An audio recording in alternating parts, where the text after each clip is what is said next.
देखो बेटा, आज का हमारा टॉपिक है लिमिटिंग रिएजेंट्स। जो कल हमने टॉपिक पढ़ा था वो पढ़ा था एम्पिरिकल फार्मूला और मोलिकुलर फार्मूला निकालना। तो मैंने कुछ क्वेश्चन भी दिए थे आपको करने के लिए। तो हमारा आज का टॉपिक है लिमिटिंग रिएजेंट। क्या होता है लिमिटिंग रिएजेंट? बेटे, कोई भी रिएक्शन हो रही होगी, उसमें रिएक्टेंट भाग ले रहे होंगे और प्रोडक्ट बन रहे होंगे। जो यानी कि रिएक्शन में पार्टिसिपेट करते हैं उन्हें रिएक्टेंट कहते हैं, और जो बनकर तैयार होते हैं उन्हें बोलते हैं प्रोडक्ट। तो होगा क्या बेटे? देखो, लिमिटिंग रिएजेंट किसे कहेंगे?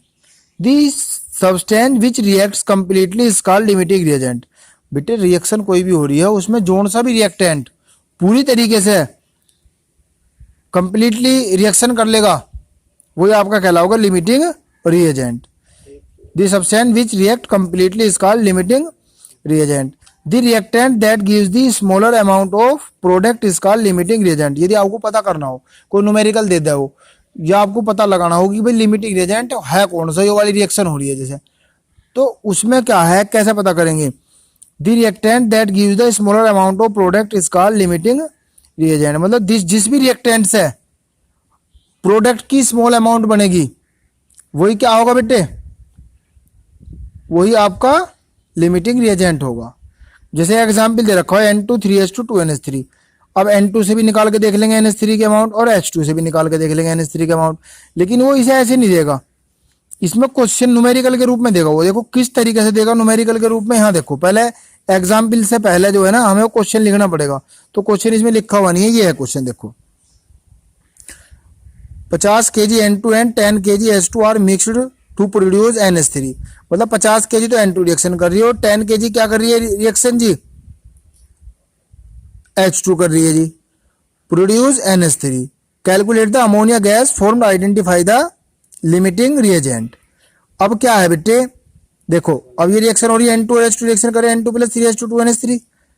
इसने कह रखा है, अब देखो क्या, N2 कितना 28 kg, N का 14 होता है, 2 है तो 28 हो जाएगा।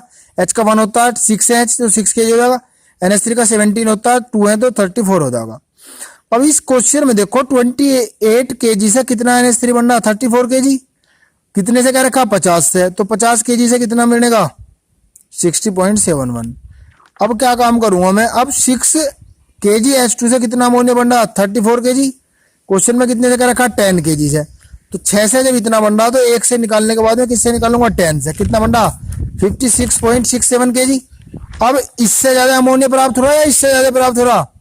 इससे हो रहा ना। जिससे कम प्राप्त होगा वही लिमिटिंग रिएजेंट होगा। तो लिखा हुआ आएगा smaller amount 56.6 kg NH3 produce and limiting reagent is H2। तो दोनों से निकाल के देखा है N2 की मात्रा, N2 से भी निकाल के देखा कितना NH3 बन रहा, H2 से भी निकाल के देखा कितना NH3 बन रहा, लेकिन कितने अमाउंट में? 50 kg में। ये तो रिएक्शन का है 28 kg तो, और 6 kg भी। पहले 20 kg, ये तो रिएक्शन से पता चल रहा कि भाई 28 kg से तो इतना बन रहा, 1 से इतना बन रहा, 50 से इतना बनेगा, 6 kg से तो इतना बन रहा, 1 से इतना बनेगा, 10 kg से इतना बनेगा। जिससे भी कम बने वही आपका लिमिटिंग रिएजेंट होगा। ठीक है बेटे। अब इससे रिलेटेड ये न्यूमेरिकल है। एक तो 4 न्यूमेरिकल करेंगे आप। 1 mole of A and 1 mole of B are made to form A2B3 according to the following equation, identify the limiting reagent and calculate the mass of A2B3 formed। इसके बाद ये numerical भी आपको करना जी। 17 ग्राम AgNO3 treated with 25 gram HCl, what is the mass of AgCl form. तो ये 3 numerical आपको करने जी, 1, 2 और 3। ये मैंने आपको बता दिया, ये 2 और 3 ये न्यूमेरिकल।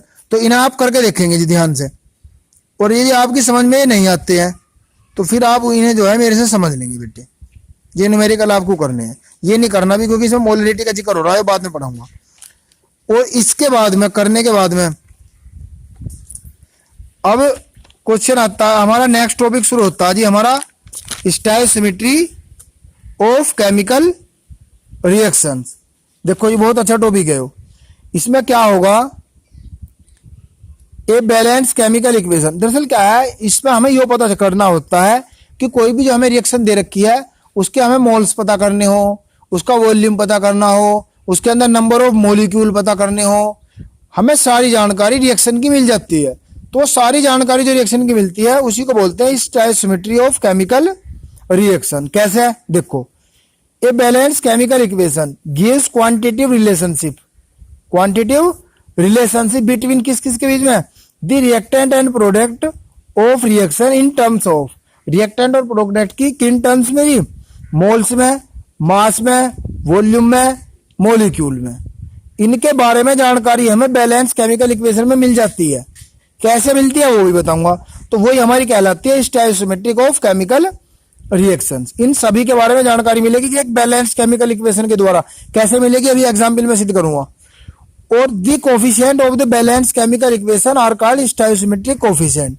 और जो बैलेंस केमिकल इक्वेशन के जो कोफिशिएंट होंगे रिएक्टेंट और प्रोडक्ट के, वही आपके कहलाओगे जी क्या, स्टोइकोमेट्रिक कोफिशिएंट। कैसे, देखो ये रिएक्शन दे रखी थी H2 + O2 H2O, तो ये हमने बैलेंस कर ली 2H2 + O2 2H2O। अब देखो मुझे इसके मोल का रेशो लगाना, तो मोल कितने 2 1 2, तो मोल का रेशो आ गया। मास रेशो, इसका मास कितना 2 2 4, O का कितना हो 16, 2 32, H का कितना हो 18, 2 की मल्टीप्लाई कर दो 36। Volume ratio 2 volume 1 volume 2 volume, यो भी मोल के डायरेक्टली प्रोपोर्शनल होता है जी वॉल्यूम भी। वॉल्यूम ऑफ एसटीपी, एक मोल का कितना हो 22.4, 2 मोल है 2 की मल्टीप्लाई कर दो, यहाँ एक ही मोल है तो 22.4 ही होगा, यहाँ 2 की मल्टीप्लाई कर दो। नंबर ऑफ मॉलिक्यूल पता करने हो, mole into n, number of molecule निकालने का फॉर्मूला होता है मोल इंटू एन। मोल 2 है, इसकी मल्टीप्लाई कर दो, आएगा 2 नंबर की आगे। तो देखो एक रिएक्शन यो दी थी, इस बैलेंस केमिकल रिएक्शन की हमें कितनी सारी चीजों की जानकारी मिल गई। देखो मोल रेशो पता चल गया, मास रेशो पता चल गया, वॉल्यूम रेशो पता चल गया, वॉल्यूम एट एसटीपी पता चल गया, और रेशो ऑफ मॉलिक्यूल पता चल गया। सारी जानकारी हमें इसकी मिल गई। ठीक है बेटा, हम यहीं से रखेंगे, कल को हम जो है न्यूमेरिकल पढ़ेंगे, तो आप इन्हें अच्छे से समझ के लिखेंगे। ये ऊपर अलग है जी, इस पर मत जाना। लिमिटिंग रिएजेंट के बाद में और उनके न्यूमेरिकल करने के बाद में ये हेडिंग डालनी है आपको, स्टोइकोमेट्रिक ऑफ केमिकल रिएक्शंस।